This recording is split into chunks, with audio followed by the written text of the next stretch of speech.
Tem jeito não, menino, esse ano é um ano de novo.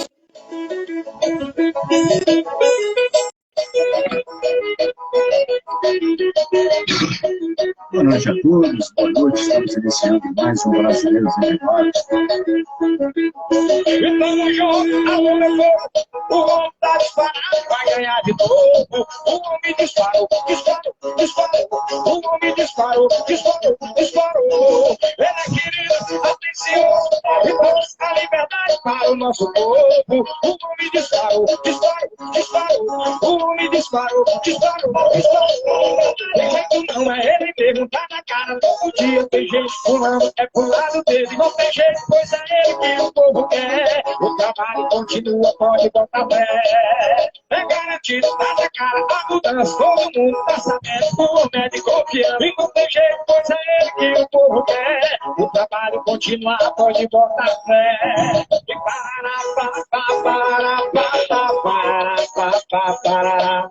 E é que o homem apavora, e segundo a história. E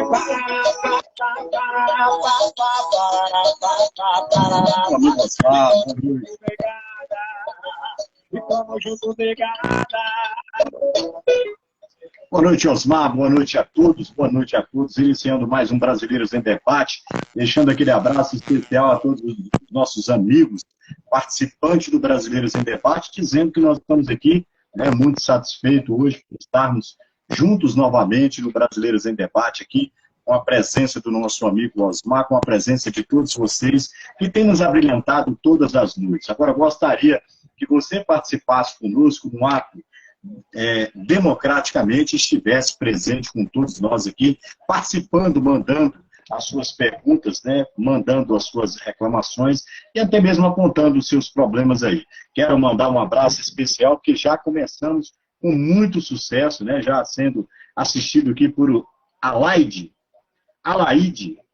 Roters, um abraço especial, né, Lorivan Martins Zanella, um forte abraço, Osmar Fera, nosso irmão e amigo Osmar aqui, João Dubiela, um forte abraço, Ju Reis, um forte abraço, Paulo Catini, um forte abraço, Adriana Ribeiro, um forte abraço, Ju Reis, um forte abraço especial para você, Ju Reis e Adriana Ribeiro. Quero deixar um abraço especial para todos vocês, dizer, olha, meta o dedo nessa live, compartilha, porque hoje nós temos muita coisa para debatermos aqui, estamos com a presença dele, que vai cumprimentar todos vocês. Boa noite, Osmar, uma ótima noite para você. Boa noite, Charles, boa noite a todos que nos acompanham, uma ótima noite para todos vocês. Muito obrigado. Gente, é uma satisfação muito grande estarmos aqui hoje, né, para debatermos alguns assuntos, mandando um abraço especial para todos vocês que têm compartilhado aí todas as lives, todas as noites que nós temos aí, o Brasileiros em Debate. Brasileiros em Debate hoje está quentíssimo e nós vamos trazer alguns temas que foram discutidos durante a semana, que infelizmente não podemos trazer ontem, porque tivemos muitas perguntas e hoje temos várias perguntas também, mas gostaríamos que você participasse diretamente conosco, que você compartilhasse, convidasse seus amigos para participar junto conosco. Se Deus quiser, esse ano será o ano da mudança, o ano da transformação, o ano da modificação, o ano de voltar novamente o Brasil para os brasileiros. Osmar, fique à vontade em fazer suas considerações iniciais, para a gente iniciarmos já uma conversa diretamente com pessoas que estão participando aqui. Ju Reis já fala com nós aqui, estamos juntos, companheiros, um forte abraço para Ju Reis. Adriana Ribeiro diz, boa noite, companheiro, boa noite para você, Adriana, para você, para toda a sua família, um forte abraço, viu? O Paula Catini diz, boa noite de Portugal, viu? De Portugal, diz hashtag Lula presidente, um forte abraço, Lula presidente 2022, um forte abraço para você, Paula, e vamos continuando aqui com Brasileiros em Debate. Essa semana tivemos diversos debates em grupos de WhatsApp e vamos trazer aqui a continuidade, né, do que nós iniciamos ontem praticamente, com muitos detalhes que ficou para trás, né, Osmar? Hoje nós vamos iniciar já abordando o caso aí da fake facada, né, a tentativa de desesperada dos bolsomínios de tentar de todas as formas envolver o Haddad, né, o ex-candidato presidenciável das eleições passadas, e tentando de todas as formas aí atingir diretamente o PT, atingir diretamente o presidente Lula, nosso Lula gigante, como diz aqui nossa amiga Lisley Ribeiro. Um forte abraço para você e família, um beijo no coração aí, vamos seguindo em frente. Lisley, Israel Carlos diz boa noite do Pernambuco, olha que beleza, hoje nós estamos com muitas participações de diversas localidades, e você que é de qualquer localidade, mande para cá, né? Nós queremos, de todas as formas, sua participação, suas perguntas, sabe, suas reclamações, seja ela de qual maneira for, nós queremos aqui traduzir para você e trabalharmos juntos. Olha, um forte abraço para você que está mandando um coraçãozinho aí. Brasileiros em Debate, iniciando agora quentíssimo. Osmar, então nós tivemos aí a tentativa desesperada, né, de todas as formas, e foi descoberto aí por aquele hack, né, que tem denunciado aí o... Anonymous, né? Se eu não me engano, Anonymous. Anônimo. Anonymous. Esse Anonymous em inglês é outro sentido. É que tem denunciado, né? Então, tivemos aí a tentativa desesperada envolvendo a Polícia Federal, assim, pelo menos os bolsomínios tentou de todas as formas envolver a Polícia Federal aí, em mais essa falcatrua, tentando de todas as formas incriminar o próprio Haddad. Eu gostaria que você repetisse aquela explicação sua de ontem, que eu gostei muito, né? Que teve lá os pastores e propriamente agora o cidadão que tinha problema de cabeça já não tinha mais e agora já ia delatar aí, né? Graças a Deus a Polícia Federal deu o seu depoimento aí, soltou uma nota dizendo que não tem depoimento nenhum, né? Que é tudo mentira, fake news. Osmar, fica à vontade. Então, Charles, pessoal, não faz sentido uma pessoa que ficou isolada, né? Como eu disse ontem, vou repetir. Apareceu um advogado imediatamente para o Adélio, dizendo que tinha 3 advogados, que tinha laptop, e aquela mentira toda, né? Hoje eu ouvi o Marco Antônio Vieira falando que não tem como duvidar dessa facada, que é muito difícil aliciar médicos, enfermeiros. O Marco Antônio Vieira tem hora que eu olho para ele e penso comigo assim, não é tudo isso, né? Parece que o cara falando as besteiras. Como acreditar numa mentira dessa? Mas ele acreditou, né? E apareceu um advogado lá e levantou uma suspeita que estava sendo pago por alguém misterioso, estavam deixando essa bola já para depois. Mas aí não podia, de jeito nenhum, fazer nada com o Adélio, principalmente bater nele ou matar ele ali na hora, não podia fazer nada disso. Então tinha que prender ele, né? E a tal faca até hoje não sei onde foi parar, né? E aí esse advogado ficou com a suspeita, que ele não dizia quem é que estava pagando ele. A gente sabia perfeitamente quem está pagando ele e qual o papel desse advogado. A prova foi o seguinte, esse advogado se transformou no tutor do Adélio, não é advogado mais, é tutor. Como assim? De advogado pago por agentes misteriosos, se torna tutor do Adélio e o Adélio foi colocado como interditado, preso, né? É preso isso, no manicômio, como interditado e incomunicável. A família dele até hoje não comunicou com ele. Por que isso? Nunca deu uma entrevista, nunca vi lá a Globo, nunca vi ninguém, nem Record, nem Ratinho, né? Ratão, né? Entrevistando ele, nada. O cara era para ser entrevistado, ia dar um puta do ibope, não é mesmo? Mas não, ficou na moita lá. E a gente sabia que ia vir alguma cilada na época de eleição. E a cilada apareceu. Estão forjando agora que o Adélio, de repente o Adélio não é mais um louco, sabe? De repente ele ficou lúcido, bem nas vésperas da campanha. O Adélio, por um milagre divino, né? Esses pastores que rodeiam o Bolsonaro são muito milagrosos. Mas muito milagroso. Pensa em pastores milagreiros.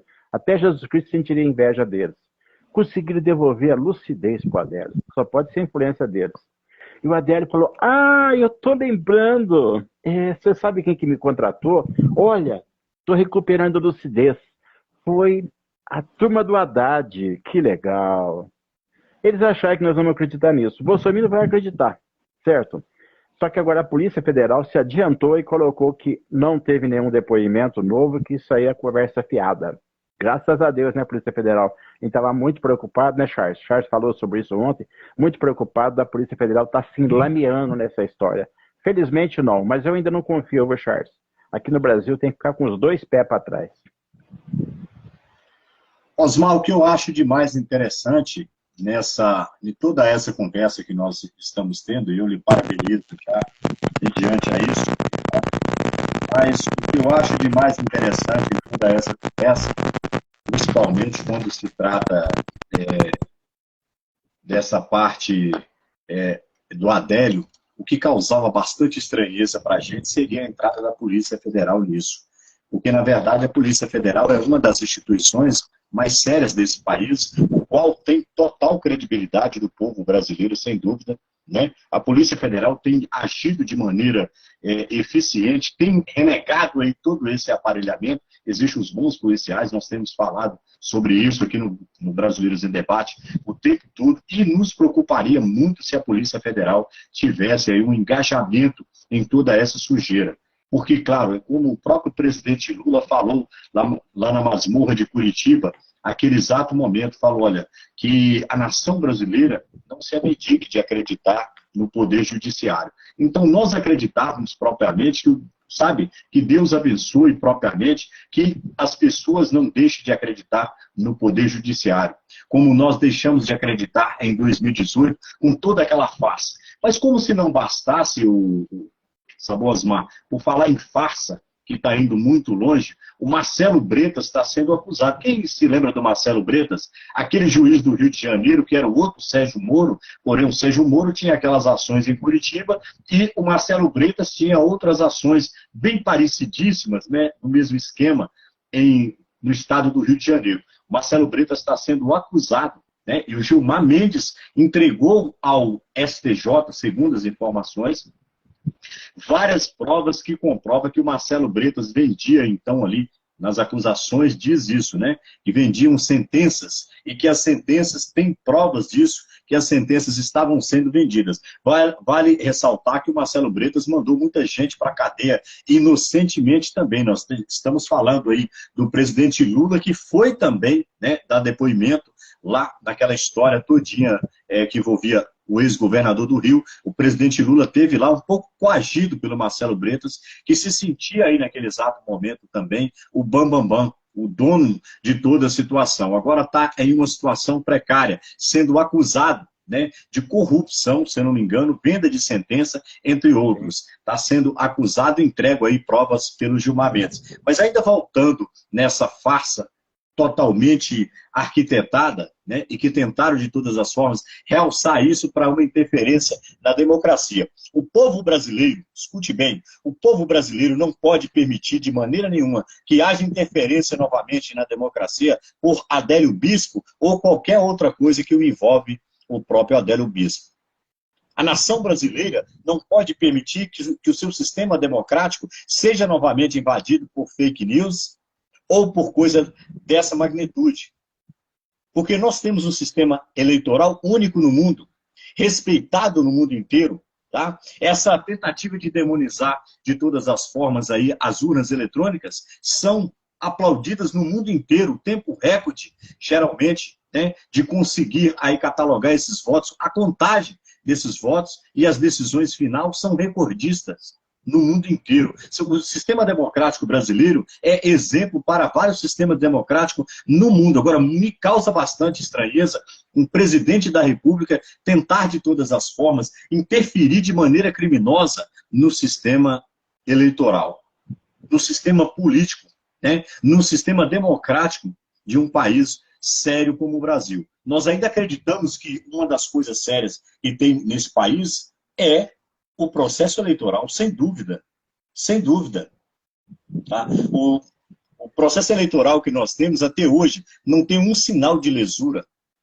Não existe um sinal sequer que comprova, fala assim, ó, tem um índice que teve uma lesura na eleição tal. É como o presidente Lula mesmo falou. Se tivesse lesuras nas urnas, um torneiro mecânico jamais seria presidente em um país desse. Se o sistema eleitoral não fosse sério, não fosse comprovado, não tivesse sido aprovado, isso em todas as esferas, inclusive tem hackers que tentam invadir de todas as formas e não conseguiram. Agora mesmo está sendo convidado, se eu não me engano, os generais, né, aquele general que foi colocado lá para o próprio conselho dentro do TSE, começou a criar problema. Agora, o mais interessante, isso acontece só para tentar criar o caos. Porque, na verdade, nós não temos, sabe, Osmar, nenhum sistema que comprove o fato, em que venha comprovar, sabe, qualquer veracidade de um índice de prova que há qualquer irregularidade no sistema eleitoral brasileiro. Vamos lembrar que o Aécio levantou essa tese em 2018, e o mesmo depois da contagem dos votos, depois de ser convidado pelo TSE, participar de toda a auditoria, o mesmo falou e deu legitimidade, propriamente, o uso das urnas. Então, muito lamento que nesse exato momento Bolsonaro tenta fazer um imbróglio aí de todas as formas, usando tanto o sistema, usando tanto o crime Adélio Bispo, quanto tenta de todas as formas colocar novamente dúvidas na cabeça dos brasileiros com relação à lesura das urnas. Lamentavelmente, ou melhor, tentando mostrar lesura nas urnas, quando na verdade não temos qualquer indício que comprova isso. Então, só deixando claro para todos. Osmar, nós vamos seguindo. Manda um abraço especial para o pessoal, enquanto vou puxar a primeira pergunta para nós aqui, se Deus quiser. Se você quiser dar uma continuidade, por gentileza, me ajuda aí, que hoje nós estamos cheios de perguntas aqui. Eu só queria lembrar uma coisa. Vocês vêem um programa policial da Atena e outros tranqueiras aí, chove de audiência. Vocês veem aquela porcaria daquele programa do Ratinho, chovia de audiência. O brasileiro gosta da coisa negativa, da briga, do barraco. Aquele programa também, eu não assisto, mas a gente fica sabendo, barracos de família. Casos de família, eu falo barracos de família. Também dá uma puta de uma audiência. A baderna do Ratinho, uma puta de audiência. O da Atena e outros. Porque o brasileiro tem uma tendência da notícia ruim. Ele se interessa pela notícia ruim, certo? Então, o Bolsonaro está usando isso. Ele joga essa dúvida porque ele sabe que as pessoas vão nessa dúvida, certo? Já é uma psicologia. O brasileiro foi trabalhado para poder gostar da notícia ruim. Você pode ver, lembra que eu te falei um dia que nós precisávamos melhorar o astral do nosso programa, que só tinha notícia ruim, mas só tem notícia ruim no Brasil. O Bolsonaro não dá uma notícia boa pra gente. A única notícia boa é o Lula liderando as eleições. Tirando isso aí, é problema aqui, é problema lá, problema lá. Então, fica até difícil, né, de você fazer uma live feliz. Sempre tem problema, mas vamos em frente, Charles. Olha a participação que já começa aqui, como é de grande importância, né? Lisley Ribeiro diz Lula gigante, com certeza, né? Israel Carlos diz boa noite do Pernambuco. Um abraço para Israel Carlos e família, viu? Um abraço especial para você, Israel. Adriana Maturano diz boa noite, Adriana. A Adriana que sempre tem participado conosco aqui, né? Sim. Felicidade imensa das pessoas, igual, por exemplo, a Adriana, né, e outras pessoas que participam conosco aqui. Agora estamos vendo nomes novos, né, como Lisley Ribeiro, Israel, que está aí também, né, sabe, participando conosco aqui. Adriana Maturano diz, graças a Deus, a Polícia Federal é responsável. Isso com certeza, olha que palavra maravilhosa. É importante que alguém da Polícia Federal que esteja nos assistindo veja isso, a credibilidade das pessoas, por caracterizar que a Polícia Federal, mesmo com a tentativa do aparelhamento que existe de Bolsonaro, que não é segredo, foi demitido 20 delegados da Polícia Federal que tentou investigar seus amigos e os filhos. Lamentavelmente, pessoas que tentaram cumprir o seu papel constitucional, que é justamente o grande papel da Polícia Federal, investigar, né, montar inquéritos e até mesmo prender. A polícia é para isso. A polícia é um ato de repressão, de investigação, enfim, é constitucional o seu papel, né, mediante a crimes ou supostos crimes cometidos. Mas quando alguém tenta impedir de todas as formas as investigações, é porque certamente tem alguma coisa a temer. Porque quem não teme, né, quem não deve, não teme. Eu, por exemplo, peço, sabe, investigue minha vida. Revire de ponta cabeça. Não tenho nada a temer, nada a esconder. O presidente Lula deixou bem claro, olha, decidiu se entregar, decidiu ir para a masmorra de Curitiba para provar sua inocência a partir do momento em que o mesmo viu, né, propriamente, que tentava de todas as formas se cometer uma grande injustiça envolvendo seu nome, sua família. Lamentavelmente, perdeu lá um neto e perdeu aí a sua esposa, né, sua ex-esposa, que praticamente morreu naquela situação debaixo de tanta pressão. E o mesmo ainda hoje, sabe, eu vejo uma entrevista do Lula, eu me emociono quando eu vejo ele falar que ele não tem direito de ter raiva de ninguém. Olha, se você tivesse perdido alguém Deus livre e guarde, para mim, para você, para todos nós que estamos aqui nessa live, mas você perdeu alguém de maneira, sabe, pressionativa, como aquele juiz, né, que foi classificado pelo Glauco como juiz ladrão, que o próprio tempo mostraria que ele seria um juiz ladrão. Está aí hoje, né, todo jogado pelos cantos aí, querendo de todas as formas se aparecer, mas a população brasileira não esquece de toda essa covardia que foi feita com o presidente Lula. Bretas também deve abrir o olho dele, porque propriamente chegou o grande momento agora dele pagar por muitos dos crimes cometidos usando o poder judiciário. Muitos. Deltan Dallagnol, nós esperamos também que você não seja eleito e que acerte as contas com a justiça de todos os seus crimes cometidos, né? Revelado pela Operação Spoof e pela Vaza Jato. Esperamos que essas pessoas tenham aí sua punição merecidamente e que a sociedade tenha aí, né, com bastante clareza tudo que for sabe acontecer punitivo a essas pessoas pelos crimes cometidos. Lamentavelmente, nós sabemos que no Brasil, né, Osmar, é difícil, né, geralmente acontecer isso. O cara saiu do cargo, então ele deixa todo o problema do cargo para trás. Lamentavelmente, porque se nós tivéssemos um país sério hoje, Deltan Dallagnol não era candidato, Sérgio Moro não era candidato, era presidiário. Né? Aqui, Adriana Maturano diz assim, ó, verdade, acreditamos muito na Polícia Federal. Um abraço para você, Adriana. Israel Carlos diz assim, ó, com acordo firmado no Pernambuco, PT abre mão da candidatura de Humberto Costa ao governo PSB e segue em frente. É isso que eu canso de falar, Osmar. É isso que eu canso de falar, Osmar. É muito interessante quando você tem um presidente articulando políticas. Há uma grande diferença de alguém que leva tudo para o lado pessoal, como o presidente Bolsonaro, e há uma grande diferença no Lula articulando políticas públicas. Olha, Humberto Costa estaria na frente das pesquisas, nós sabemos. Seria, né, praticamente eleito aí. Né? Hoje eu vi uma entrevista do Lula também falando bem do Ratinho Júnior, que o Ratinho emprestou até um helicóptero para ele visitar lá o irmão dele que tinha falecido e também o neto, né, deixou à disposição dele. Ele falou que até não podia levar para o lado pessoal algumas falas do próprio Ratinho Júnior, mas se ele tivesse que levar para o lado pessoal, ele não conseguia governar, nem muito menos fazer políticas eficientes nesse país. Então nós vimos bem claro aí, sabe, parabéns ao presidente Lula por mais essa fala aqui. Né? Nosso amigo aqui, que falou isso aí, Israel Costa, parabéns para você. Tá? Ana Maria Simão diz, boa noite para você, Ana Maria. Israel Costa diz, o PT fez certo em abrir mão do governo de Pernambuco, na minha opinião. Não, o que vocês acham? Osmar, fica para você aí. Humberto Costa, Israel Carlos, desculpa, está perguntando para a gente o que nós achamos sobre o PT ter abrido mão aí, né, do governo do Pernambuco, ou seja, deixar de lançar o Humberto Costa para apoiar um governador do PSB. E segue. Olha, Israel, quem é nós para discutir o que o Lula faz? O Lula é muito sábio, né? Não tem como discutir. O Lula enxerga lá na frente, né? Tem uma visão de águia, ele enxerga lá na frente. Na eleição passada, ele abriu também mão da candidatura da Marília Reis, também para favorecer, para poder ter aliança. Eu acho muito inteligente essa parte do Lula e acho muito nobre da parte também, tanto da Marília Reis quanto do Humberto Costa. Parece que o Humberto Costa tem lugar garantido no Ministério da Saúde, né? E a Marília Reis já é senadora.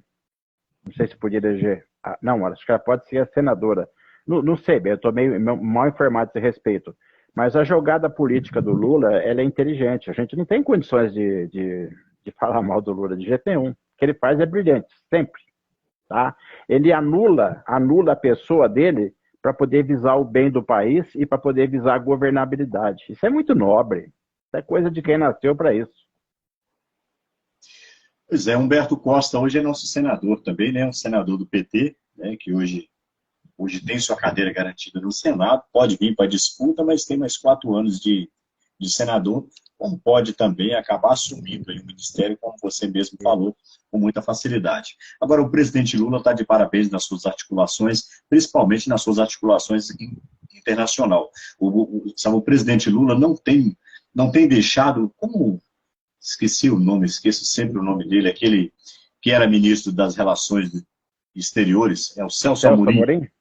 O Celso Amorim não tem tido sossego. Celso Amorim tem viajado o mundo inteiro articulando propriamente políticas para que o Brasil assim receba o mundo inteiro em uma parceria comercial, caso venha a ser eleito o presidente Lula aí. Então está de parabéns essas articulações, porque nós precisamos que o mundo venha conhecer os nossos produtos, em vez de ficar criando guerrilhas, guerras com outros países, ou apoiando invasões ou qualquer outra coisa, né, parecida, que nesse momento não é bem visto, né, por diversos países. O presidente Lula coloca aí o Celso Amorim à frente, junto com o Romênio e mais alguns articuladores propriamente, buscando articulações de políticas eficientes com o mundo inteiro, mostrando que o Brasil terá, novamente, os braços abertos para negociação com vários países do mundo. Isso é de grande importância para nós, porque isso é parceria comercial, pessoas que vêm comprar os nossos produtos, que automaticamente obriga as empresas a produzir mais. As empresas, para produzir mais, têm que empregar mais, e assim o aceleramento da economia volta novamente com geração de emprego e renda e distribuição de renda para todos os brasileiros. Parabéns ao presidente Lula pelas articulações. Mas nós vamos seguindo aqui, eu gostaria que você tivesse um pouco de paciência conosco, mas compartilhe aí essa live aí com seus amigos, porque nós vamos agora com a primeira pergunta chegada aqui no Messenger. Rosa Maria da Fonseca, né, ela diz que é de Governador Valadares. Ela diz assim, ó: foram questionados diversos governos anteriores, mas eu gostaria de saber a proposta mais comum que vai ser a reabertura de muitas clínicas. Pelo que eu entendi aqui, ela ouviu falar que o PT tem um programa que propriamente vai reabrir muitas clínicas para atendimento de atenções primárias, principalmente quando mulheres têm suas intimidades violadas ou passam por algum estupro, qualquer coisa parecida.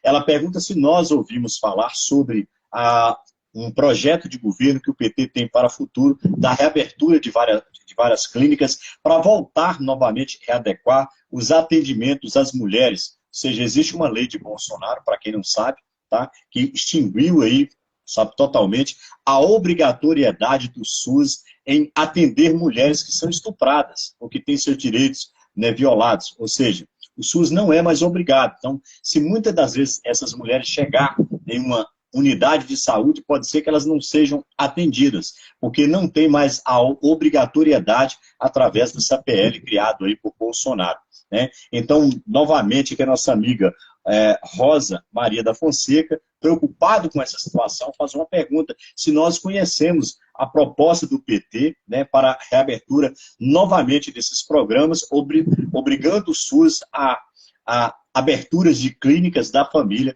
para atendimento de mulheres que tenham essas tensões, né? Ou seja, que precisa dessas atenções no momento de violências domésticas, estupros, enfim. Osmar, fique à vontade. Olha, eu não tenho nenhum conhecimento, mas eu tenho certeza que tudo aquilo que o Bolsonaro fez de ruim nesse país, tirando direitos trabalhistas, tirando um monte de direito do povo, tudo aquilo que ele fez de ruim, Lula vai destruir todas as porcarias que aquele cidadão, né, fez, e vai trazer de volta a legalidade. Isso aí, pô, não teve presidente desse país que cuidasse mais dos negros, da mulher, dos indígenas, dos pobres do que o Lula, certo? Não teve presidente, né, que cuidasse mais da saúde e educação. Então, fica tranquila quanto a isso. Eu não tenho conhecimento, mas eu nem preciso me preocupar com isso. Isso é uma certeza.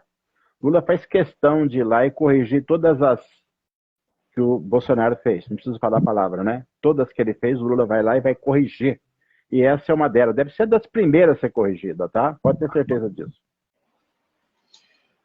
Primeiro, só deixando bem claro, Rosa, que esse é um programa criado pelo PT, né? Essa atenção toda, principalmente as mulheres que passam por situação de violação íntima, né? Ou seja, estupro, qualquer coisa parecida. Eu não gosto muito de falar desse nome estupro, acho muito feio, né? Mas qualquer mulher que tem seus direitos violados, esse é um programa criado pelo PT. É claro que Bolsonaro ia extinguir isso, achando de todas as formas que com isso, né, fazendo esse papel bobo, ele ele praticamente estaria aí impedindo o PT, né, de um crescimento ou de um reconhecimento.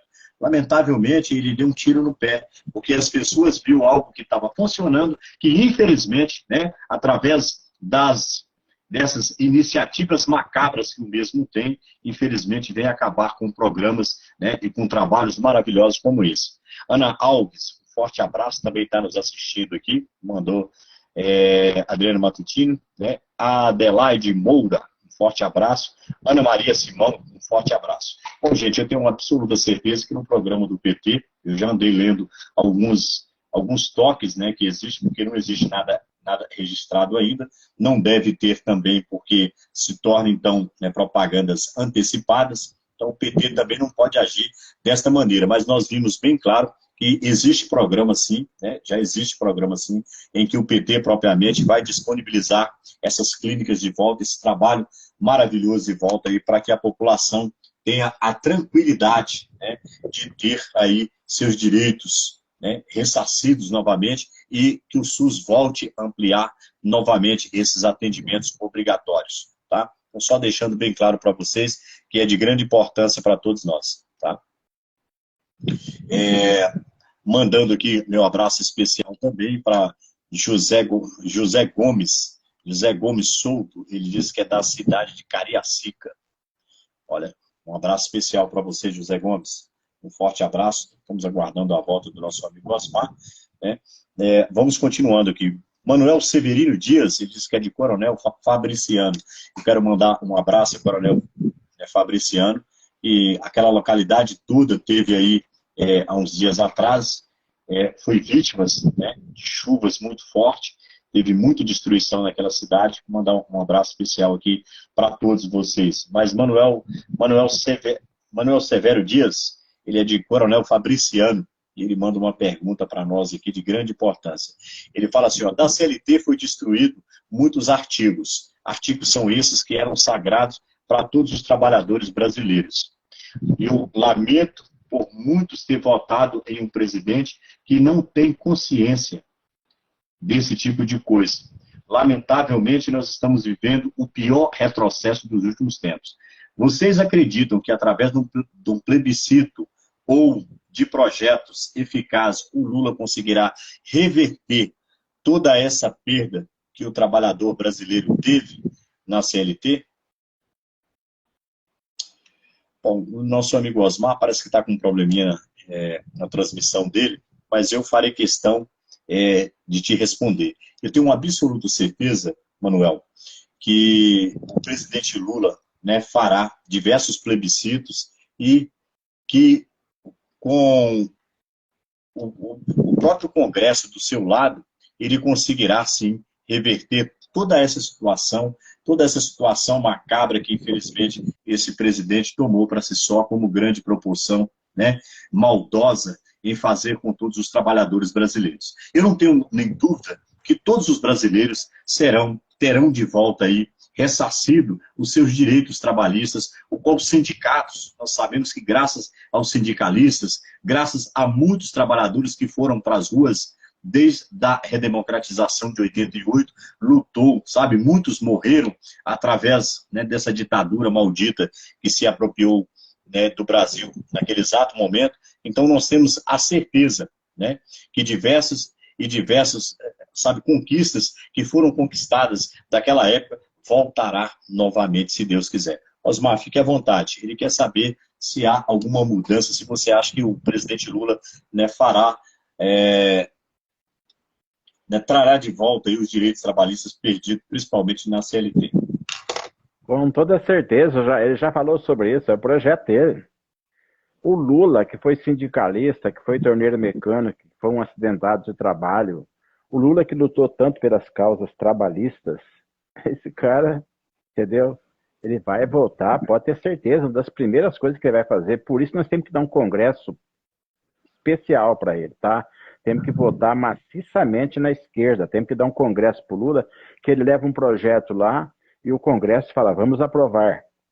Temos que dar bastante deputado da esquerda para ver se nós conseguimos colocar um presidente do Congresso Nacional e do Senado pela primeira vez de esquerda.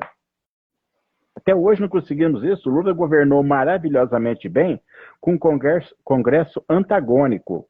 Agora é hora da gente lutar para que o Lula tenha realmente um congresso que seja do lado dele. E isso vai depender de mim e de você, eleitor. Olha, eu não tenho nem dúvida que esse projeto... Sabe, o Lula já tinha falado sobre isso também, né, Manuel? O Lula já tinha falado de fazer um plebiscito, né? Que faria até um plebiscito, se fosse possível, para desfazer tantas falcatruas e tantas maldades que foram feitas com o povo brasileiro. Então, já deixando aí, né, para você essa resposta aí. Roberto Sena Costa, tá? Ele diz que é de Teixeira de Freitas, na Bahia. Estamos mandando um abraço especial para Teixeira de Freitas, na Bahia. Local abençoado, tá? Já estive em Teixeira de Freitas, local maravilhoso, maravilhoso mesmo. Estamos mandando aí um abraço. Roberto, fica aqui o abraço especial do Charles Felizardo, né, do Osmar e todos aqui do Brasileiros em Debate. Um abraço especial para você. Roberto diz assim, ó, quais são as propostas que o presidente Lula tem para a recuperação de tantos direitos perdidos? A população que acreditou tanto que nunca teria esses retrocessos, hoje vê seus direitos indo pelo ralo. Você acha que o presidente Lula conseguirá realmente ressarcir tantas perdas de direito no Brasil? Osmar. Infelizmente, Osmar está com um probleminha. Olha, Roberto, eu não tenho nem dúvida que o presidente Lula fará grandes mudanças, grandes trabalhos, né? E fará diversas mudanças, principalmente para melhor, ressarcindo o direito das pessoas perdido, retirado por esses últimos dois governos. Mas eu vou deixar o nosso amigo Osmar, né, que tá voltando aí, falar alguma coisa. Osmar, fica à vontade. Felizmente, hoje nós estamos com um probleminha. A internet não está ajudando, deve ser muita chuva. Gente, eu gostaria que vocês nos perdoassem, claro, né, caso aconteça uma paralisação, está tendo muitas localidades com muita chuva e infelizmente isso vem, né, atrapalhando aí. Mas, voltando aqui à pergunta do nosso amigo Roberto, eu tenho certeza, Roberto, que os projetos que o presidente Lula tem, ele tendo um Congresso eficiente, tendo aí uma Câmara eficiente, tendo aí um Senado eficiente, né, junto a ele, eu tenho uma absoluta certeza que ele fará grandes mudanças, fará grandes transformações e devolverá ao povo brasileiro o mesmo direito que o povo tem. O povo tem que voltar a sorrir, o povo tem que voltar a almoçar, jantar, né, 3 vezes por dia, ter suas refeições garantidas, né, 3 vezes por dia. O povo tem que voltar a ter as leis novamente ao seu favor, como, por exemplo, todos os artigos que existiam na CLT que foram supridos, retirados por esse governo golpista, né, junto com Michel Temer, que aí estava. Né? Infelizmente, esses desgovernos que têm administrado o país nos últimos tempos têm só tirado o direito dos brasileiros, têm destruído, né, todos os direitos, o qual os brasileiros, né, conquistaram junto com o sindicato, junto com o presidente Lula, lutando pelo Brasil afora. Então, deixo aí com você um abraço especial. Pode ter certeza que o presidente Lula devolverá direitos novamente ao povo brasileiro. Osmar, quer falar alguma coisa? Fique à vontade.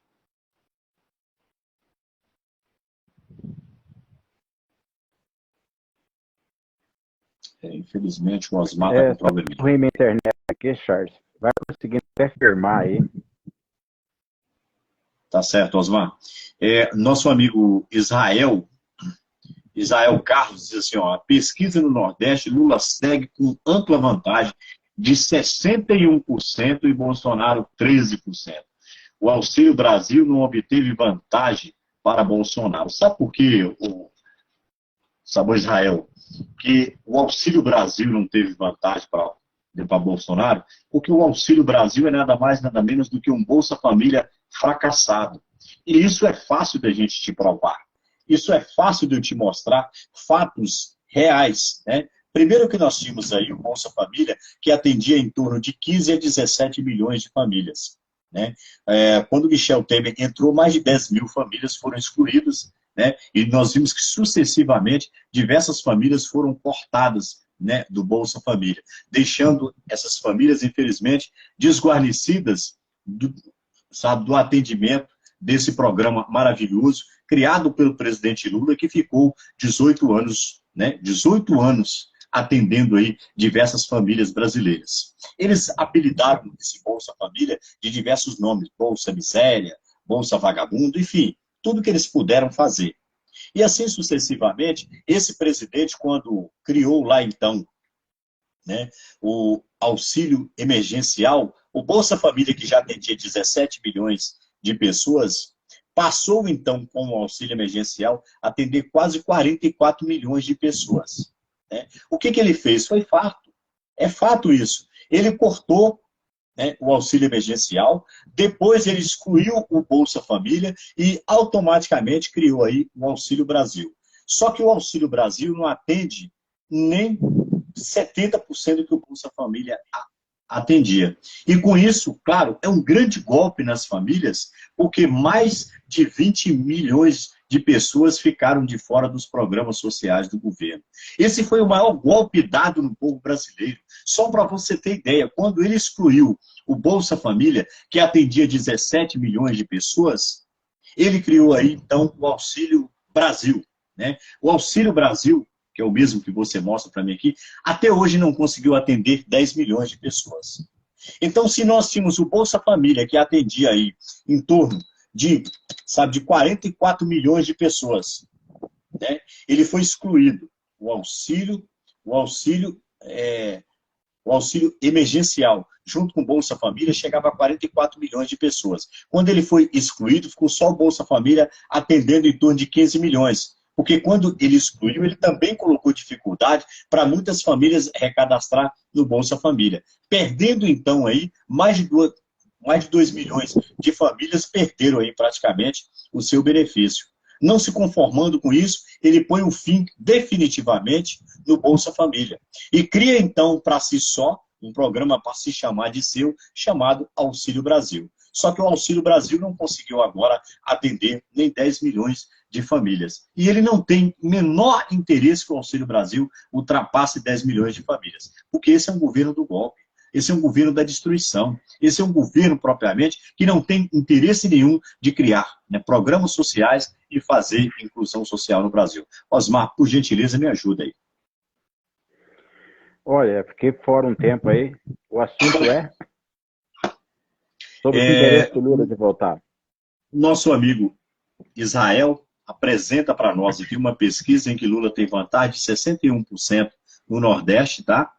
A 13% de Bolsonaro. Ele diz que o Auxílio Brasil não obteve vantagem para o Bolsonaro. Eu expliquei que o Auxílio Brasil não obteve vantagem, porque, na verdade, o Auxílio Brasil é uma espécie de Bolsa Família piorado, né? Uma coisa destruído, né? Que praticamente foi destruído. O programa que 18 anos abonou mais de 17 milhões de famílias. Olha que nós já chegamos a abonar 22 milhões, né? 22 milhões de famílias, que chegou a ser beneficiadas mais de 36 milhões de pessoas.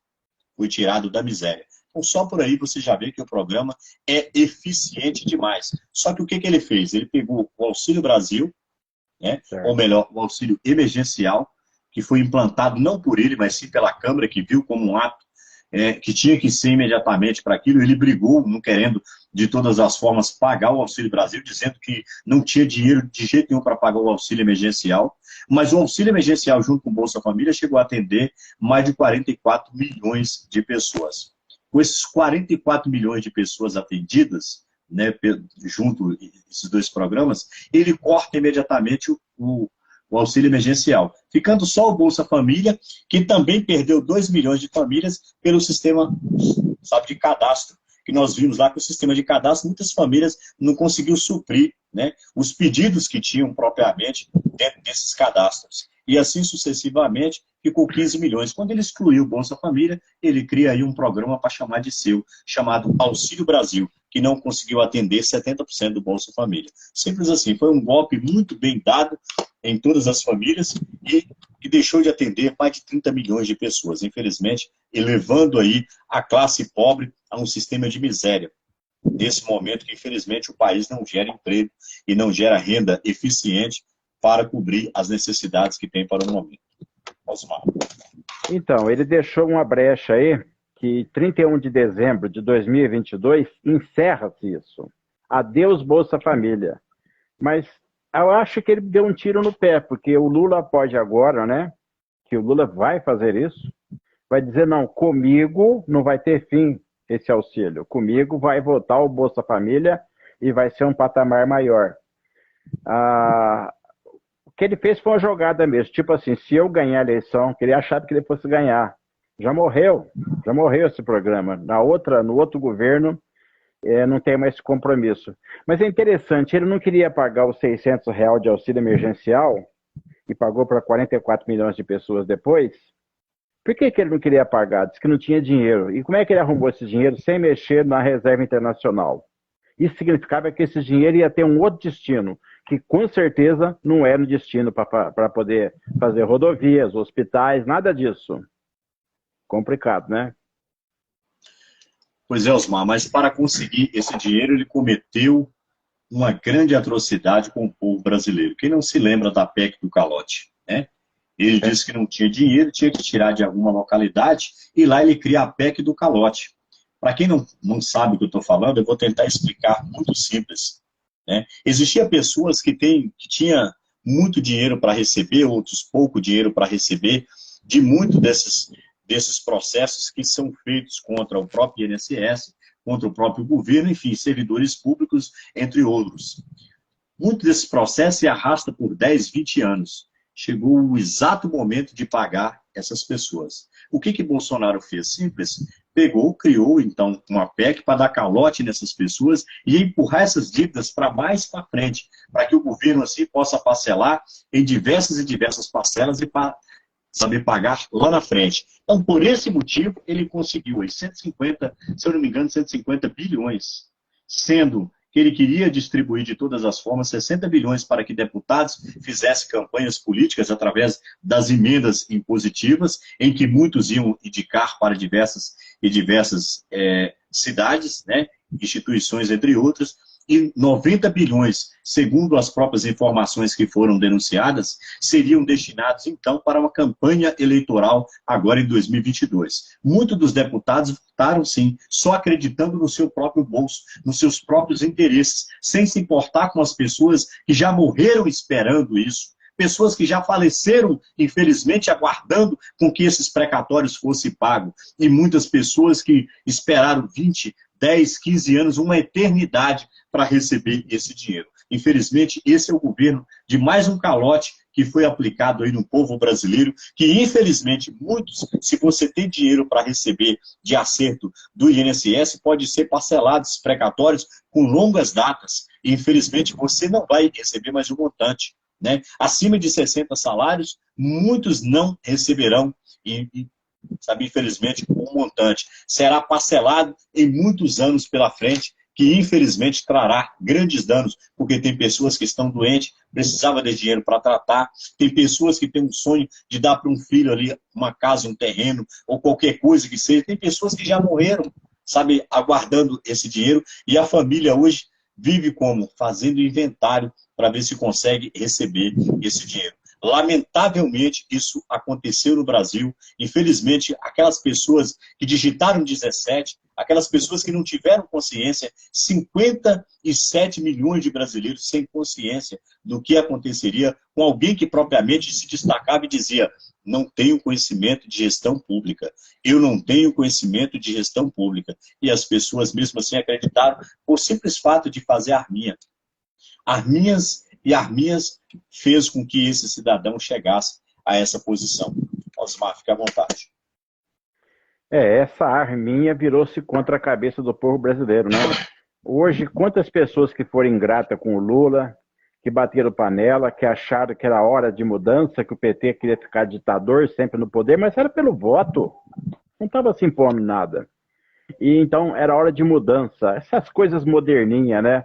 Olha o resultado aí, perderam o Bolsa Família, vão perder um monte de coisa, perdeu direitos trabalhistas, previdenciários, perdeu a esperança, perdeu entes queridos de montão. Então, o brasileiro, aprende uma lição, hein? Aprende uma lição de uma vez por todas, porque da última eleição vocês pisaram na bola. Em 2014, batendo panela, pisaram na bola. Será que aprendeu a lição?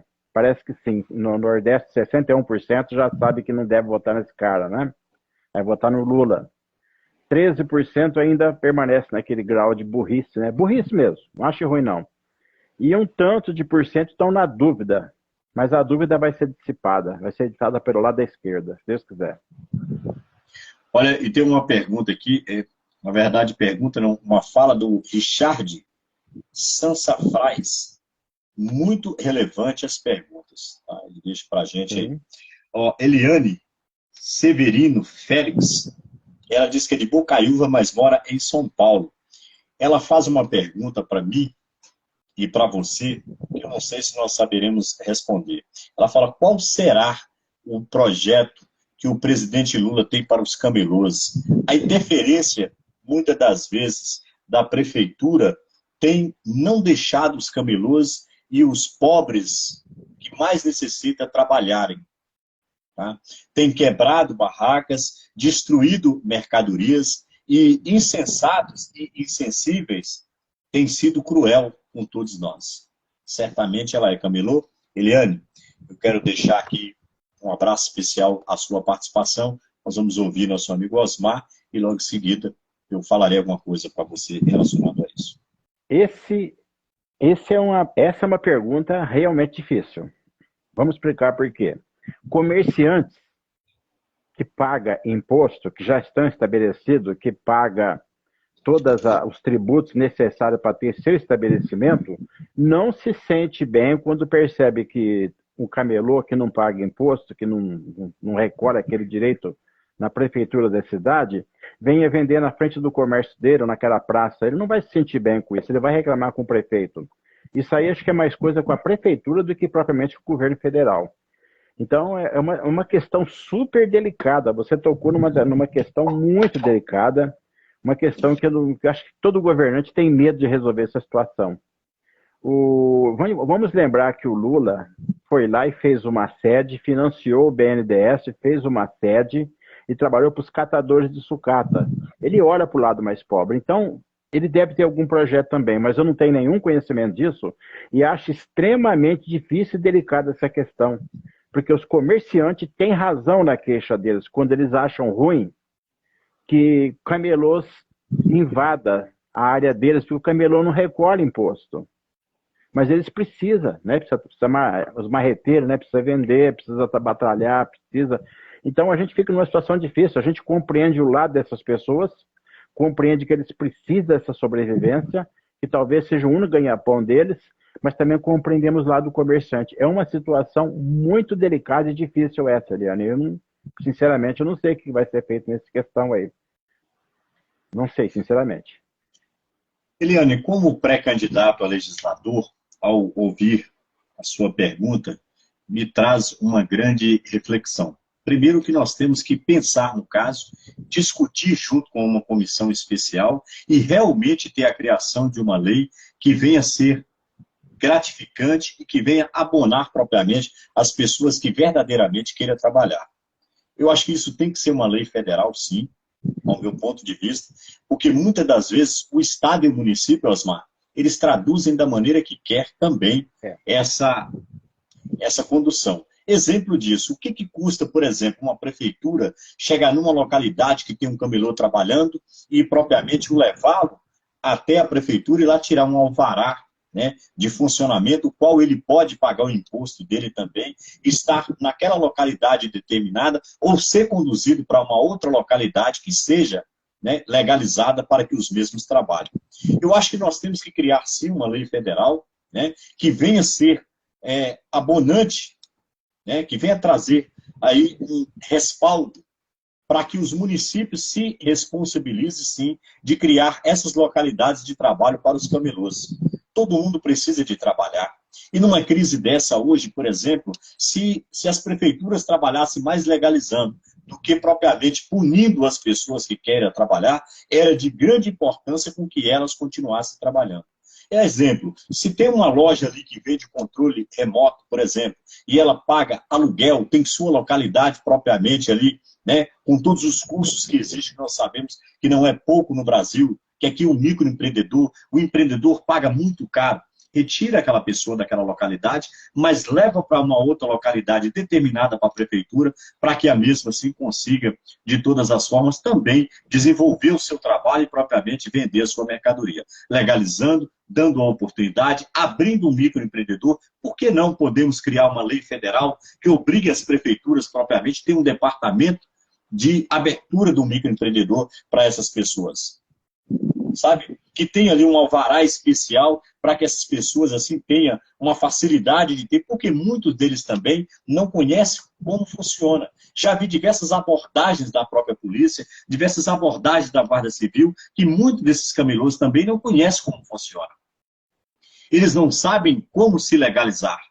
E quando encontra fiscais picareta, aqueles que gostam de colher dinheiro, que não sabemos que também tem os propineiros, né, que muitas das vezes extorque, né, parte para extorquir essas pessoas e que propriamente ali causa um grande dano, porque a pessoa acha que pagou e já está legalizado com o camelô, com o fiscal, mas não está legalizado com o Estado, com o município, né, com os afazeres que tem que ser feito. Então, acho que deve ser criada uma lei, sim, uma legislação própria para obrigar os estados e os municípios ter a responsabilidade de legalização dessas pessoas que queiram trabalhar. Quer trabalhar, tem que ter seu lugar. Quer trabalhar, tem que ter seu alvará. Quer trabalhar, tem que pagar o seu imposto certinho e assim agir de maneira correta para que todos possam trabalhar legalmente. Eu acho que deve ser dessa maneira, com a fiscalização decente e não uma fiscalização extorquidora. Por isso também deve ser criada uma lei mais severa para servidores públicos que entram nessa seara propriamente, né, de ser, sabe, cobrador de valores indevidos ou de tentar extorquir as pessoas que queiram trabalhar, né? Isso é óbvio. Eliana, com certeza é uma coisa para a gente pensar, sim, né? E será de grande proporção para todos nós pensarmos melhor. Fernando Maciel, ele disse que é da cidade de Londrina, no Paraná, tá? Um abraço especial para Londrina, no Paraná. Ele diz assim, ó, Uber Táxi, né, em muitas das cidades, tem criado grandes tumultos, tem gerado grande violência.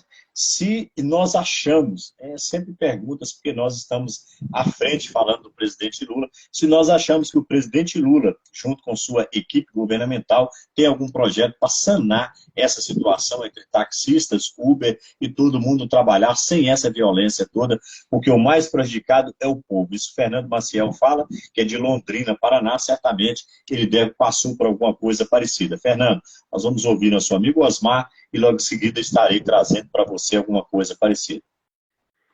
Pena que não está aqui nosso amigo taxista, né, o Augusto. Ele comentaria muito bem isso aí.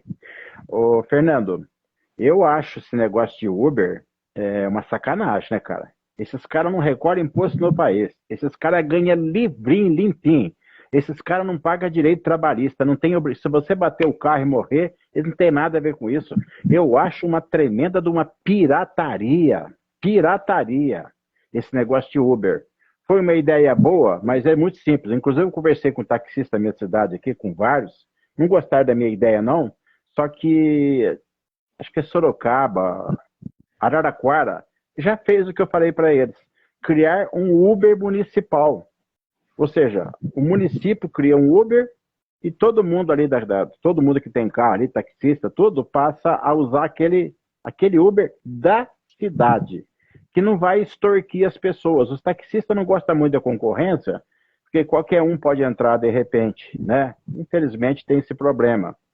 Mas o caminho é os municípios criar o seu próprio Uber. Estendendo um pouquinho mais também, né, Charles? Os municípios também têm que aprender uma grande lição com Leonel Brizola e com a prefeitura de Maricá, no Rio de Janeiro, a prefeitura mais inteligente do Brasil, que é criar a sua moeda própria, a moeda que só pode circular dentro do município, certo? Também seria um bom caminho, tanto para a cidade quanto para o Uber, tudo. O dinheiro circular dentro da cidade. Lembrando que o Leonel Brizola criou no Rio Grande do Sul, que era um estado falido. Se tiver algum gaúcho aí, por favor, compartilha. Quer dizer, participa, né? Ele criou a Brizoleta. Brizoleta era escolas, que eram feitas assim rapidinho, feito de madeira, tudo barato para poder agregar as escolas mesmo. Isso foi lá no 1970 por aí, certo? Para rapidamente agregar alunos, tudo. E o próprio cidadão às vezes ia lá ajudar a fazer. Foi uma coisa maravilhosa que o Leonel Brizola, grande Leonel Brizola, fez, certo? E também criou a brizoleta, uma moeda que só circulava ali dentro do Rio Grande do Sul. Ele salvou a economia do Rio Grande do Sul. Que você de fora, você turista, você podia entrar no Rio Grande do Sul, comprar a brizoleta e ali dentro você gastar, trabalhar com ela. Mas se você tivesse essa brizoleta no bolso, você não adiantava ir embora fora do teu estado, que você só podia comprar dentro do Rio Grande do Sul, só podia gastar dentro do Rio Grande do Sul. Com isso ele reteve o dinheiro na cidade. A cidade de Maricá também está fazendo isso e é maravilhoso. A cidade de Maricá é uma das cidades melhores do Brasil. Todo mundo lá tem um rendimento, eu não sei, eu não me lembro quanto que é agora, parece que é R$ 370, todo mundo tem, não importa que você é rico, seja pobre, você tem, que é royalties do petróleo. Mais uma lição aí, esse royalties do petróleo que foi embora. Isso ajudaria muito a economia do município. E, acredito eu, até os uberistas também se daria bem nisso, desde que esse Uber fosse municipal, certo? E, de repente, eu não sei como ficaria a lei trabalhista nesse caso aí, seria algo para se estudar. Mas o dinheiro ficaria retido no município, os Ubers pagaria para a prefeitura um pequeno percentual, pequeno mesmo, certo? Que seria o alvará deles, e não 30%. O cara pega e faz uma corrida de R$ 20, R$ 21, R$ 20, né? R$ 7, quase R$ 7, não é dele. Vai para o exterior sem gasto, sem direito trabalhista, sem nada. Isso é um absurdo. Isso é uma coisa que o Lula já falou e ele vai atacar isso aí firmemente, pode ter certeza. Fernando, eu acho que a criação, a aceitação da entrada do Uber no Brasil foi criminosa, ao meu ponto de vista. Ela foi criminosa e tem mais. Não me estranha nada se essa empresa não bancou diversos deputados. Não me estranha nada. Porque, na verdade, não foi criado restrições nenhuma.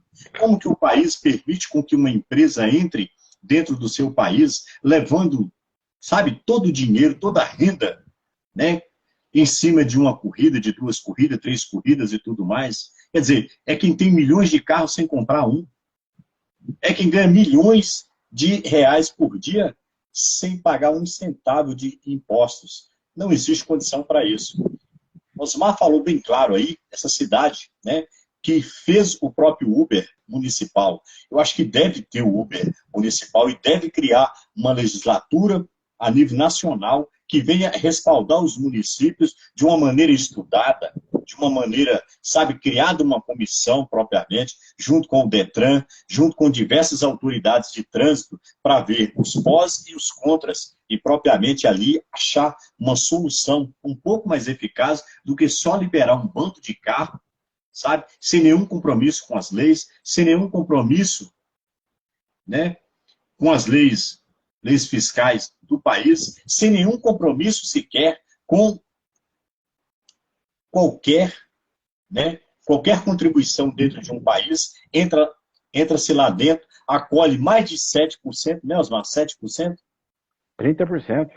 30% de uma corrida, deixa o motorista que hoje tem uma dificuldade imensa, e, sabe, com combustível caro, impostos de carro, sabe, pneu caro, nós pagando tudo em dólar, deixa essa pessoa em uma situação precária, né? E leva esse dinheiro, 30%, gratuitamente, sem deixar um centavo para o país. Mas o mais interessante, se Deus livre e guarde, dentro desse carro tem uma pessoa que sofre uma lesão de um acidente, então aí o país tem que arcar com toda a despesa dessa pessoa, né? E se ele é trabalhador, se ele não for trabalhador, se ele estiver parado, ele vai entrar no BPC, que é justamente o benefício de prestação continuada do INSS, ou seja, a Seguridade Social. E isso nós teremos que pagar. O mais interessante, o Uber arrecada limpo e nós teremos que pagar, infelizmente, essa indenização de uma forma covarde, em que propriamente nós não recebemos um centavo para isso, de qualquer imposto que os mesmos venham a deixar no Brasil. Então isso nós não podemos permitir de maneira nenhuma. Não podemos permitir. Realmente tem que ter uma regulamentação para que cada cidade crie, então, o seu Uber local e possa, sim, ser assediador do que está dentro das leis. Arrecadar direitinho para que o próprio Estado também tenha suas responsabilidades, caso venha a acontecer um eventual, sabe, acidente ou qualquer outra coisa que venha lesionar ali, então, a pessoa que propriamente é passageiro desse Uber. Então, nada mais justo do que ser criado uma legislatura propriamente e ser mexido nisso aí. Agora, da maneira que foi feita, eu classifico esses deputados hoje, atual, de covardes, canalhas e canalhas, porque vocês estão condenando o país a cobrir uma dívida em que o país não recebe 10 centavos propriamente do seguro desses valores cobrados. Infelizmente, nem o próprio INSS recebe alguma coisa. E o mais interessante, o cara, para ser Uber, pode ser qualquer tipo de gente, né? Só ele cadastrar lá no próprio aplicativo, dentro de 2 minutos ele está trabalhando. Muito fácil, mas esse cara tem passagem pela polícia? Esse cara é um psicopata? Ele tem alguma condução, né, ilegal que venha arranhar a sua conduta? Nós temos que pensar em tudo, porque tem menores que pegam Uber, tem crianças que chegam, né, a participar disso também, porque tem muitos pais que chamam o Uber e manda levar na casa do tio. Olha, deixa na casa do tio, em tal localidade, né? Lamentavelmente, então, pode-se ter pessoas ali que não têm boas condutas, estará colocando a vida das pessoas em risco. Canalhas, deputados que aceitaram isso, com certeza, receberam propinas, ou no período da campanha, ou no período de gestão, propriamente, que os mesmos participam. Lamentavelmente. Vamos para a segunda pergunta aqui. Robério Marcelino Farias.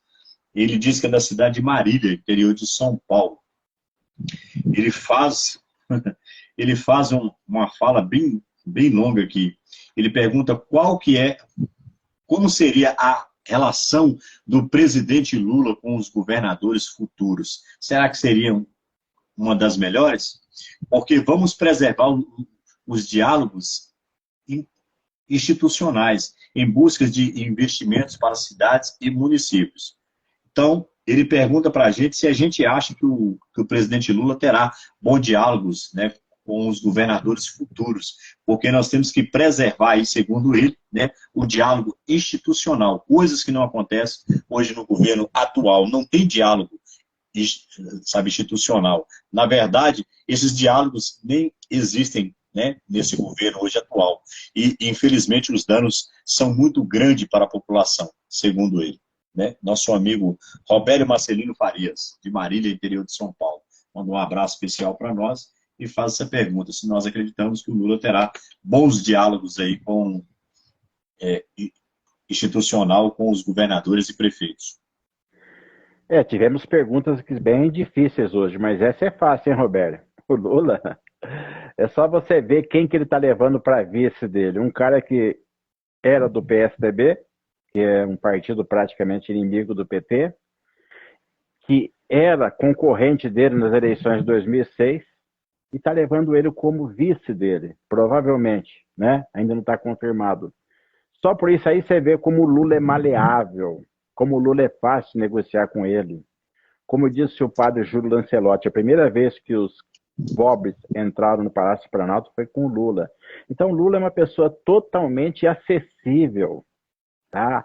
Ele conquista todo mundo, cara. Você viu o que aconteceu lá o carcereiro dele do Paraná, fã dele, e vai escrever um livro em homenagem a ele. Quando ele ficou preso também pela ditadura, um dos caras que foi tipo carcereiro dele também, chora quando lembra dele. Chora quando lembra do Lula. Agradece o tempo que conviveu com o Lula. Então, isso aí, essa foi fácil, tá? Fica tranquilo que não tem uma pessoa mais maleável, mais diplomata, mais inteligente do que o Lula. Tranquilo quanto a isso. Osmar Carlos Serafim, nosso amigo Robério, eu não tenho dúvida que o Lula terá um bom diálogo com todos os prefeitos, governadores, e que esse diálogo institucional, o qual você tanto fala, acontecerá e muito a partir de 2023. Só se consegue governar se tiver esse diálogo, né, de sentar com prefeitos, de ter a oportunidade de sentar com diversos governadores e para cada estado ali aplicar o remédio de acordo àquela localidade, né, a realidade local necessita. Então, não tenho dúvida que o Lula será sempre foi um grande estadista e continuará sendo, principalmente com esses diálogos institucional, que é de grande importância para o Brasil, para a melhora de todos os campos, né, de todas as políticas, enfim, para a implantação de todas as políticas eficientes no Brasil, nós precisamos ter diálogos. Sem diálogos, não conseguimos fazer isso. Basta você olhar o Lula agora, que está com diálogos com diversos partidos, passando por cima até mesmo daqueles que propriamente votou, né, contra a Dilma. Teve uma pergunta hoje para o Lula, em uma das entrevistas que teve a uma rádio de Curitiba, sabe, do Paraná, né, se eu não me engano, RB, né, se eu não me engano, é isso. Teve uma pergunta se ele fará alianças com parlamentares que propriamente votou a favor do impeachment de Dilma. E ele respondeu bem claro, falou, olha, se eu for votar contra, se eu não quiser diálogo, desculpa, se eu não quiser diálogo com parlamentares que votou a favor do impeachment de Dilma, infelizmente eu não terei diálogo com ninguém, porque muitos votaram. Só que esses parlamentares é da responsabilidade do povo. É o povo que coloca eles lá, não sou eu. Ele falou bem claro, falou, se o povo não quer que eu tenha diálogo com esses parlamentares, não colocam eles lá. Porque se eles estiverem lá, infelizmente terei que governar com muito diálogo com eles. Porque é da responsabilidade do povo a escolha da Câmara, do Senado e de quem vai compor propriamente, muitas das vezes, um governo. Então, parabéns ao presidente Lula por essa fala, democraticamente. Poderia usar termos chulos, como, por exemplo, esses retrocessos falados por Bolsonaro, que muitas das vezes usa a sua ignorância pessoal para atingir, para atacar outras pessoas, e depois tem que voltar atrás, como voltou atrás do Centrão, como voltou atrás de diversas outras pessoas que xingou no passado e teve que fazer diversas alianças, né, com o mesmo para continuar no poder. Mas Carla Serafim, ela diz que é da cidade de Belo Horizonte e ela faz uma pergunta bem difícil também para a gente. Ela fala que a presidente Dilma teve 39 ministérios, né? O presidente Bolsonaro tem 23 ministérios. Existem 23 ministérios. Nós acreditamos plenamente que o Lula manterá a mesma quantidade de ministérios do que a presidente Dilma, ou ele fará ministérios menos, ou ele fará menos quantidade de ministérios do que o presidente Bolsonaro? Carla Serafim faz essa pergunta. Carla Serafim, eu acho necessário ter bastante ministérios. O Lula criou o Ministério da Pesca, certo? Lembra disso ou não? Criou o Ministério da Pesca. Não sei se ele foi, se o Bolsonaro destruiu ele. O IBAMA hoje, que é o Ministério do Meio Ambiente, não está funcionando. O Lula vai não só criar novos ministérios, tá? Não sei se vai fazer 39, mas ele vai criar ministérios sim, tá? E vai fazer esses ministérios funcionar, como foi o Ministério da Pesca. Pode criar o Ministério do Trabalho foi destruído também. Precisa voltar ao Ministério do Trabalho, certo? Então, o Bolsonaro destruiu a espinha dorsal, tá, da economia do pobre, certo? O Lula vai voltar com tudo isso, que seja 39, que seja 50, mas não vai ser. Pode ter certeza que uns 30 e 35 vai ter sim. E ele vai selecionar bem isso. O Ministério da Damares tem feito o quê para nós? Tem feito o quê? Os ministérios do Bolsonaro, os ministros que ele colocou lá, têm feito o quê? O ministro do Meio Ambiente estava lá destruindo a natureza e contrabandeando madeira. A ministra da Agricultura só libera veneno, agrotóxico. Então, o Lula vai dar uma limpeza, vai acabar com essa sacanagem. O Ministério da Cultura, nós tínhamos um cara que não sabia escrever. Não sabia escrever, impressionante. Certo? Então, o Lula vai acabar com isso. O ministério aí esqueci agora, que é o do meio racial ali, que é o Sérgio Camargo. O que esse cara tem feito pelos irmãos negros dele? O que ele tem feito? Parece um cara, parece que é mais branco do que nós, né, Charles? O cara parece que é mais branco do que nós. Então, o Lula vai acabar com essa sacanagem, com essa pouca vergonha, com essa safadeza que entrou aí nos ministérios do Bolsonaro, e vai fazer os ministérios não apenas crescer o número de ministérios, mas como serem eficientes. E eu dou plena razão para ele para isso. Minha amiga Carla Serafim, Vale ressaltar que Bolsonaro instituiu alguns ministérios, mas criou secretarias. Vale ressaltar. Só que as secretarias não têm o mesmo poder do que o ministério. Por quê? Porque nós estamos falando de um presidente ditador. Só ele quer ser o dono das canetas. Se ele pudesse, ele ocupava os cargos todos. Nós vimos isso. Tanto que ele gosta de todas as formas, interferir em tudo. Até na Polícia Federal ele tentou interferir e está aí hoje sendo investigado. A diferença do presidente Lula é que a criação dos ministérios é de acordo com as necessidades que o Brasil precisa. Exemplo disso, se existe uma precariedade do Ministério dos Pobres, então que crie. Agora, não pode o pobre continuar passando fome. Se tiver necessidade de criar Ministério da Fome, que crie, mas que funcione uma política eficiente que venha trazer resultados positivos a quem estiver em estado de fome. Sabe? Se tiver que criar um ministério, exemplo, das mulheres com direitos violados, que crie. Agora, não pode você ter uma secretaria para você tentar de todas as formas mandar, mas gastando dinheiro público sem nenhuma eficiência. Eu não sei o que cada Damares faz neste país. Eu não sei qual é o serviço que ela presta. Eu só vejo desserviços de alguém propriamente fanática religiosa que fica 24 horas pregando seu fanatismo, trazendo ele para dentro das pautas do Estado. É isso que nós temos que entender. Alguém que propriamente desrespeita o Estado laico e fica o tempo todo pregando diversas besteiras, falando um monte, sabe, de grosa, puxando o saco do presidente sem resolver sequer uma situação no país, sem apresentar para todos nós uma solução. Então é esse tipo de coisa que nós não queremos. Nós queremos que o presidente Lula crie um ministério para cada situação precária que o mesmo achar que tem que ser criado. Que o Brasil passe a pagar, né? Passe a pagar mais um ministério, mas que veja as coisas funcionarem. Veja as coisas funcionarem, como o próprio Osmar falou aí. É triste você ver, né, um ministro que participou, né, da cultura sem ter conhecimento, sem saber escrever. Você falou do Sérgio Camargo. O Sérgio Camargo, ele assumiu lá a Fundação Palmares, que é uma fundação em defesa dos negros, né, do sistema, de todo um sistema religioso, de culturas, enfim, cultural, todo o sistema. Essa fundação hoje virou caça aos negros. Já devia de chamar Fundação Capitão do Mato, porque está bem parecido. Tá? Então, na hora que abriu as portas da senzala, o tal do Sérgio se sentiu, então, ali, sabe, o Capitão do Mato. Ele achava que estava voltando novamente, que ele ia ser o caçador dos negros. Então, Carla Serafim, não fique preocupado com a quantidade de ministério. Você, acredite no presidente Lula. Pode ter certeza, aonde tiver uma pasta que tem que funcionar, lá vai ter um ministério funcionando. Bem diferente do Bolsonaro, que realmente tem 23, 24 ministérios, mas uma porrada de secretarias.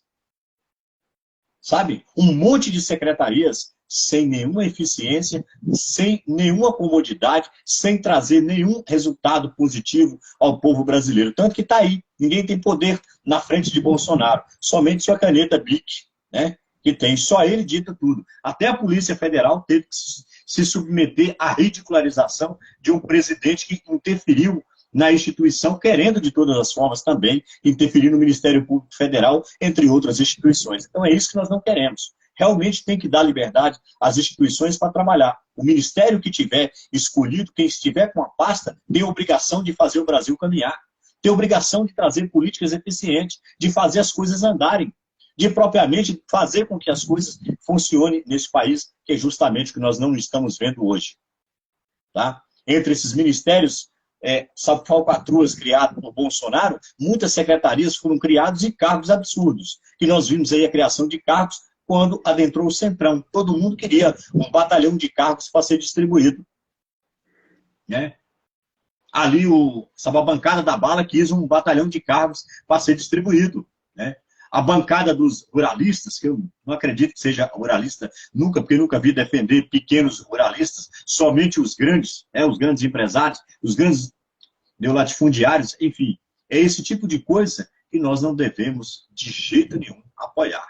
né? Tem que se ter a criação dos ministérios mediante a necessidade para que o Brasil volte novamente a caminhar, para que os brasileiros voltem a sorrir, para que os brasileiros recebam, então, um serviço em vez de um desserviço, como vem sendo prestado agora nesse governo, que faz muita propaganda, mas serviço nada. Vamos continuar aqui com Israel Carlos. Ele fala assim, ó, Lula pode regulamentar a mídia, já que hoje virou uma terra sem lei de bolsonaristas, com mentiras e fake news. Exemplo, Jovem Pan, com o seu negacionismo inflamador à população.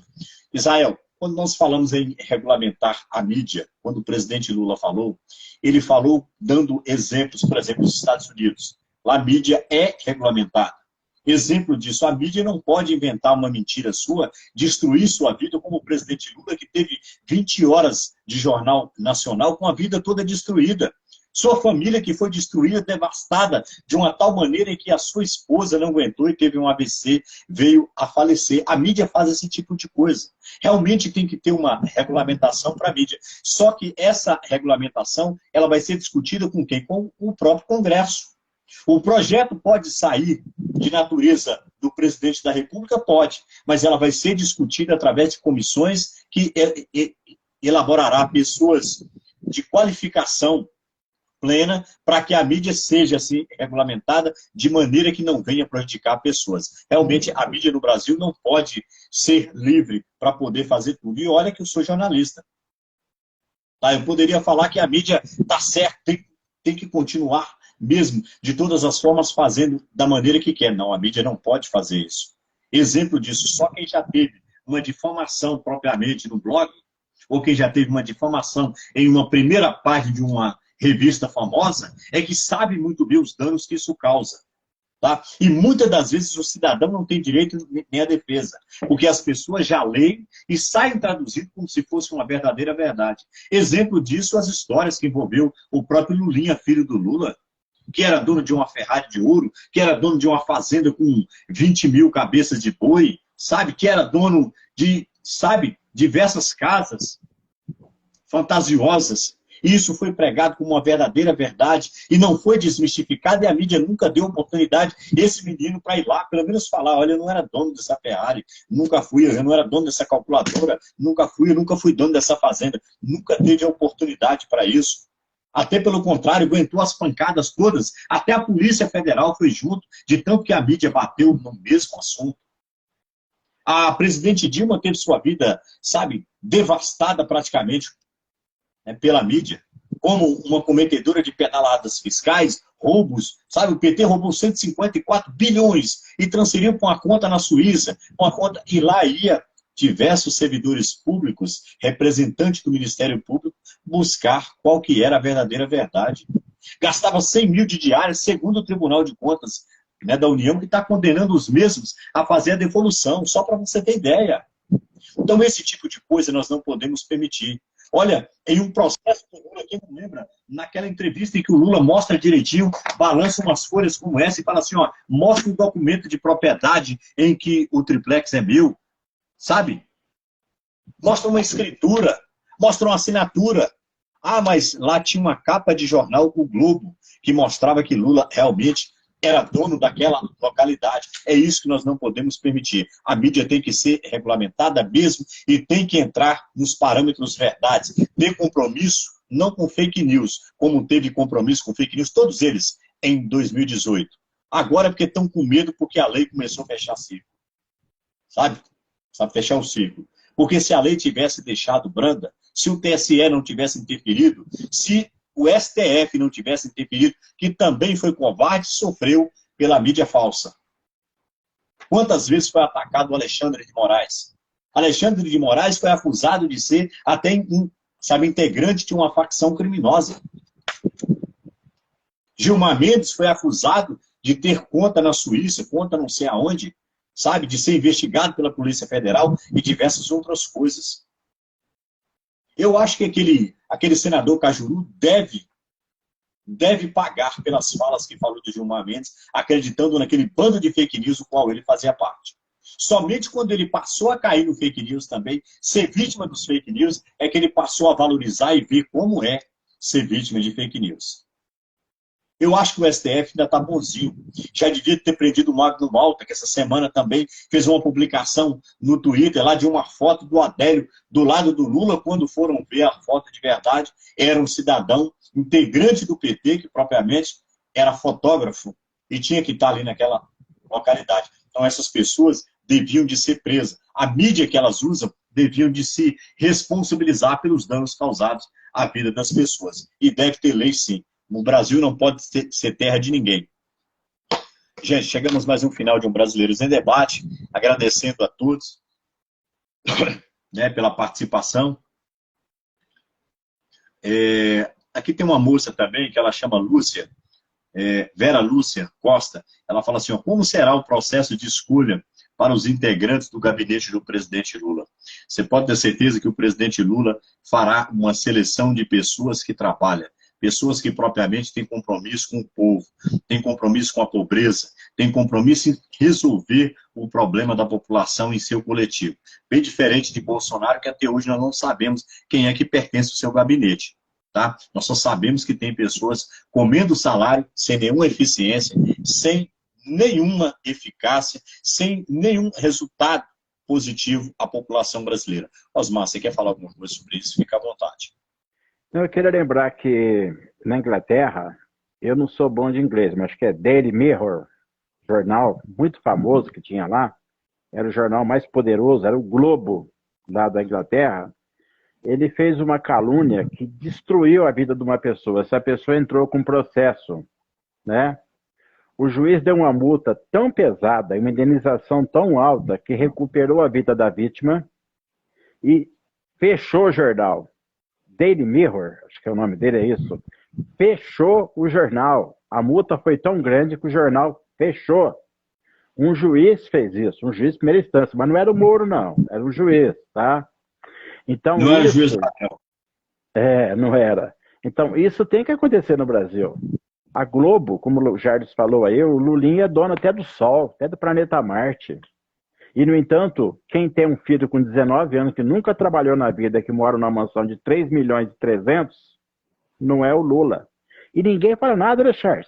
Você vê alguém falando? Você vê? Não, ninguém fala. A Globo não fala, ninguém fala.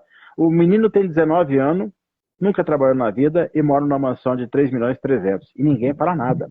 O outro sempre foi deputadinho estadual, vendedor de chocolate, né, e outras coisas aí. Tem 37 imóveis, tem um monte de coisa, é rico pra cacete, certo? E também não fala nada, mas do Lulinha fala. Todo dia a gente depara isso nas redes sociais. Então lá na Inglaterra foi dada uma lição, tipo assim, vocês vão querer fazer fake news? Vai. A multa é para quebrar as pernas. Acabou, não teve mais. Vale ressaltar que a família do Bolsonaro nunca trabalhou, né, Osmar? Não tem conhecimento do que é trabalho. Viveram só das tetas do dinheiro público na vida pública, sempre, né?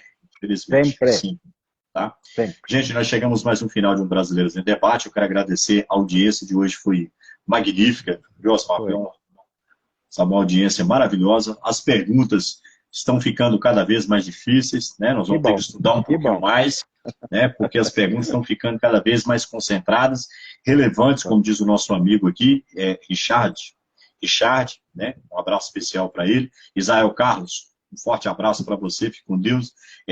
Ana Maria Ortiz, ela diz boa noite para você, Ana Maria, um forte abraço para você, um forte abraço para todos vocês que participaram conosco aqui do Brasileiros em Debate, tá? Nós estamos muito lisonjeados com a presença de vocês aqui, com a participação, com as perguntas que foram mandadas, tanto pelo Messenger quanto aqui na página. Teremos um prazer em continuar respondendo de acordo com vocês mandarem. Forte abraço, Osmar, fica à vontade. Adriana Maturano também, lembrar da Adriana Maturano, que está sempre presente. Não podemos esquecer da Adriana de jeito nenhum. E a Lisley Ribeiro, um forte abraço. Israel Carlos, um forte abraço. Adriana Maturano, um forte abraço, tá? Ju Rei, Ju, um abraço especial para vocês. Se nós esquecemos de alguém, nos perdoe, por gentileza. Ana Maria Simão também, um abraço especial, tá?